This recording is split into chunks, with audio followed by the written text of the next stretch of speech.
आज आपल्या किसनवीर खंडाळा सहकारी साखर कारखान्याच्या गाळप हंगामाचा शुभारंभ आज तुमच्या माझ्या प्रमुख उपस्थितीमध्ये हा सोहळा अतिशय आनंददायी आणि मंगलमय वातावरणामध्ये हा कार्यक्रम पार पडतो। खरं तर काल दिवाळी झाली आणि या दीपावलीच्या सुद्धा मी आपल्याला सगळ्यांना मनपूर्वक हार्दिक हार्दिक शुभेच्छा देतो। आणि आजच्या दिवशी आपण आता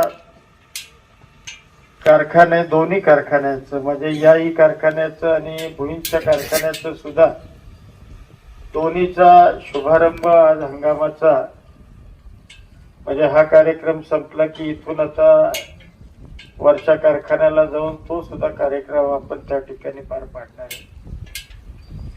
परंतु या कार्यक्रमाच्या निमित्तानं आता तांबे अण्णांनी तुम्हाला आवाहन केलं, बापूंनी आवाहन केलं, मीही आपल्याला नम्रपणानं आवाहन करेन। मी परवाही सांगितलं होतं, मला वाटतं जनरल मीटिंगला, की हा कारखाना तुमचा आहे हे तुम्ही सगळ्यात पहिलं लक्षात घ्या। हा काही खाजगी कारखाना नाही, हा तुमच्या मालकीचा कारखाना आहे। आणि हा कारखाना काय दिव्यामधून आपण इथपर्यंत आलो याची जाणीव कदाचित तुम्हाला सगळ्यांना या गोष्टीची असेल, की ज्याचा उल्लेख तांबे अण्णांनी केला की 100% दोन्ही कारखाने हे लिलाव या दोन्ही कारखान्यांचे झाले असते आणि तुमची आमची या कारखान्याची मालकी संपुष्टात आली असते।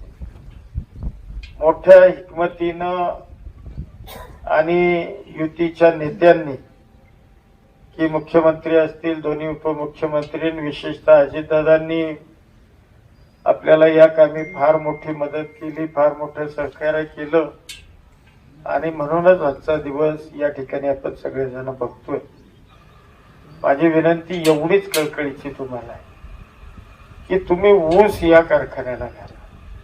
आता तुम्ही बघितलं आमचं मागच्या 3 वर्षातलं गाळप, पहिल्या वर्षी ऊसाला दर आपण दोन्ही कारखान्यांमध्ये जरूर फरक पडला, परंतु आपली रिकव्हरी सुद्धा खंडाळ्याची कमी आहे।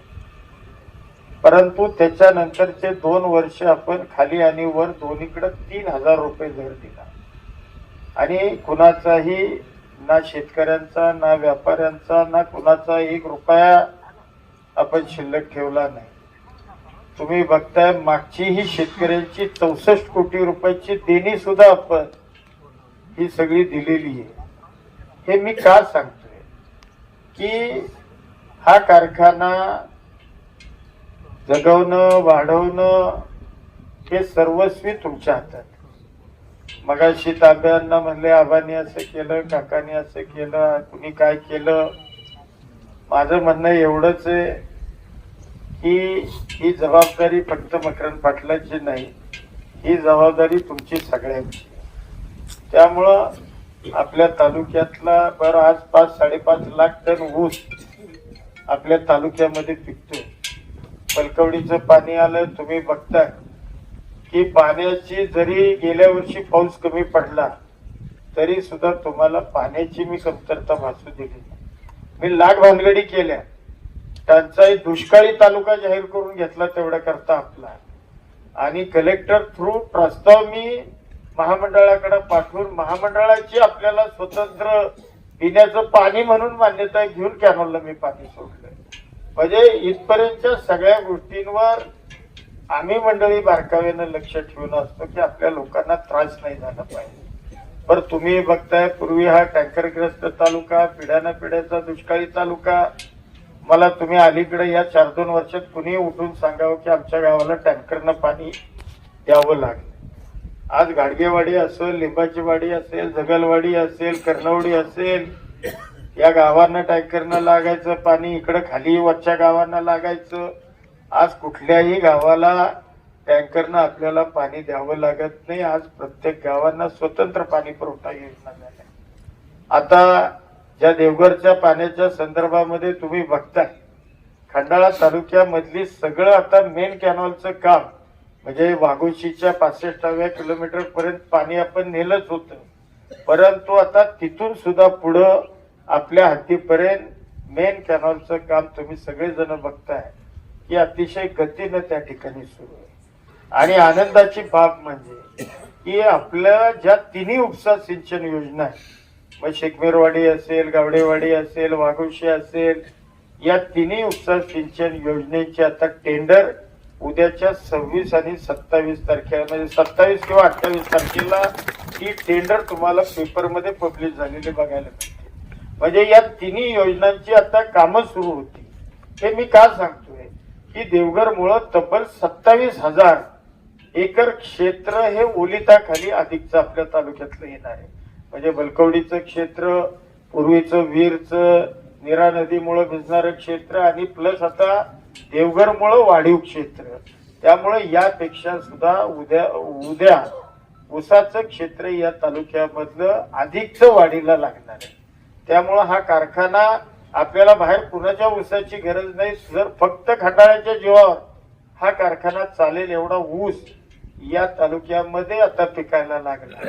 त्यामुळं माझी विनंती कळकळीची आहे, तुम्ही नेहमी मगाशी बापूंनी सोमेश्वर किंवा अन्य कारखान्याचा उल्लेख केला.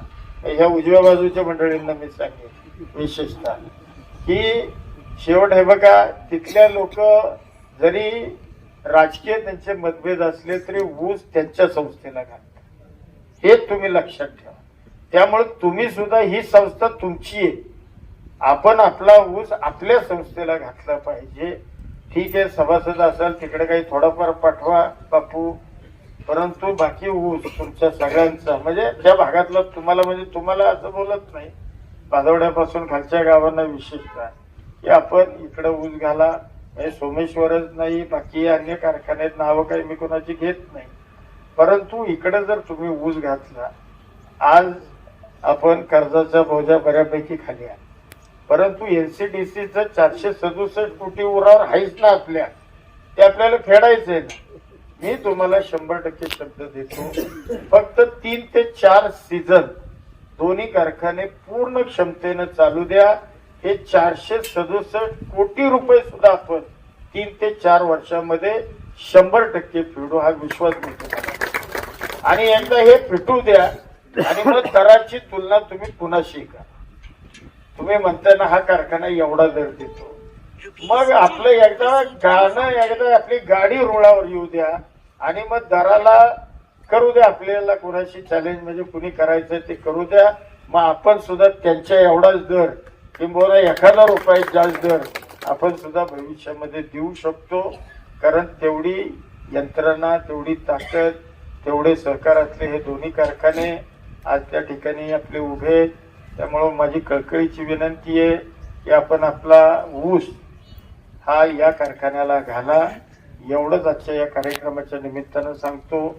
यंत्रणा 2,500ची आलेली आहे, काही यंत्रणा आता निघालेली, साधारण 4,000 मेट्रिक टनाची यंत्रणा दैनंदिन माल वाहतूक सप्लाय होईल एवढी यंत्रणा या कारखान्याला उपलब्ध होणार आहे. आता 2.5 यंत्रणा काल पोहोचली, आता 4 दिवसात एवढ्या राहिलेली सगळी यंत्रणा येणार आहे. आणि वरच्याही कारखान्याचा सप्लाय, म्हणजे वरनं सुद्धा काही सप्लाय मी खाली करणार. त्यामुळं हा कारखानाही आपल्याला पूर्ण क्षमतेनं चालवण्याचं नियोजन आपण या निमित्तानं केलेलं आहे. समजा इथं कुठं काही कमी अधिक झालं तर वरनं सुद्धा सप्लाय त्या या कारखान्याला कसा होईल की जेणेकरून 2,500पेक्षा जास्त, म्हणजे 3,000, 3,200, 3,500 झालं तर मला माहित नाही 3,500 होईल का नाही पाटील साहेब, परंतु तिथपर्यंत जाण्याचा, कारण काही थोडेसे किरकोळ बदल आहेत त्यामध्ये, त्यामुळे मला वाटत नाही 3,500 जाईल, परंतु 3,000 आणि त्या आसपास मात्र आपण दैनंदिन गाळप नक्की करू शकू एवढा विश्वास या निमित्तानं देतो. आणि यापेक्षा अधिक न वेळ घेता आपण सर्वजण मोठ्या संख्येनं या कार्यक्रमाला उपस्थित राहिलात त्याबद्दल आपल्याला सगळ्यांना मनापासून धन्यवाद देतो. बापूने निवडणुकाचाही विषय काढला. निवडणुकीला आता पहिल्या मला वाटतं नगरपालिकेच्या निवडणुका लागतील. उद्याच्या 1 किंवा 7 तारखेपर्यंत या आठवड्यामध्ये नगरपालिकांची आचारसंहिता लागण्याची शक्यता आहे. पहिल्या कदाचित नगरपालिका होतील आणि मग जिल्हा परिषद पंचायत समित्या होतील.